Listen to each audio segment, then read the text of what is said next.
구속영장 결정은 범죄 수사를 위한 중간 과정일 뿐이고, 이번 이 대표에 대한 결정도 그 내용이 죄가 없다는 내용이 아닙니다. 검찰이 그간 절차에 따라서 공정하게 수사해왔고 앞으로도 그렇게 할 것이라고 생각합니다.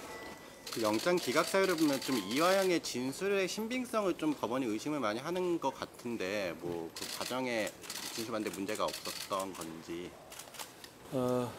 법무부 장관이 영장 판사의 세부 판단 내역에 대해서 평가하는 것은 적절치는 않은 것 같고요. 필요하다면 검찰이 설명하지 않을까 생각합니다. 이 대표 관련 남은 수사는 어떻게 될까요? 말씀드렸다시피 영장 결정은 이 범죄 수사를 위한 중간 과정에 불과합니다. 차질없이 진행될 겁니다. 그 구속영장 재청구 이런 거는 뭐 그런 건 검찰이 판단할 문제입니다. 그리고 그 어제 로톡 변호사들 이제 징계 취소하신 결정도 있으셨는데, 뭐 그거는 어떤 이유 때문에 하셨는지 좀. 민간위원 다수가 포함되어 있는 법무부의 변호사 징계위원회에서 결정한 것이고, 제가 규정상 그걸 수용하게 되어 있고, 그래서 거기에 따라서 제가 수용한 것이고요.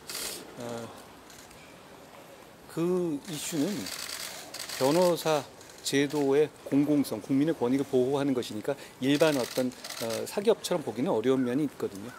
그것과 국민의 기술 발전에 따른 국민의 사법 접근성 제고라는 두 가지 가치가 조화롭게 고려되어야 할 부분입니다. 그런 것 때문에 시간이 오래 걸려서 여러 가지 숙고를 했고, 그 끝에 이 123명인가요? 변호사들의 징계를 취소하고, 다만 이 사법 그 플랫폼 업계에 대해서 어떤 이 영업 방식에 있어서도 제도의 개선이 필요하다라는 결론을 낸 겁니다.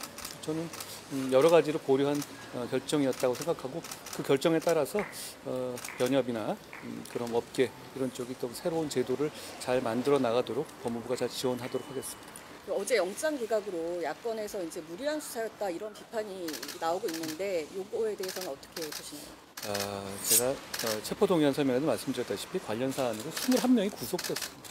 무리한 수사라는 말을 동의하실 만한 국민들이 얼마나 계실지 모르겠습니다.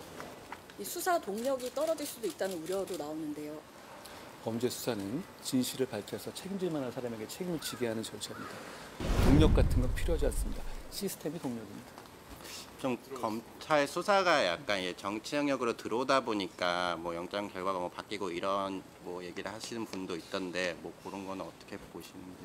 정치인이 범죄를 저지른다고 해가지고 사법이 정치가 되는 건 아니고요. 그래서도 안 됩니다. 저희는 통상 사건에 따라서 사건에서도 뭐 중간에 영장 기각되는 거 많이 보셨잖아요. 뭐 그런 정도입니다. 흔들림 없이 수사할 것이라고 생각합니다.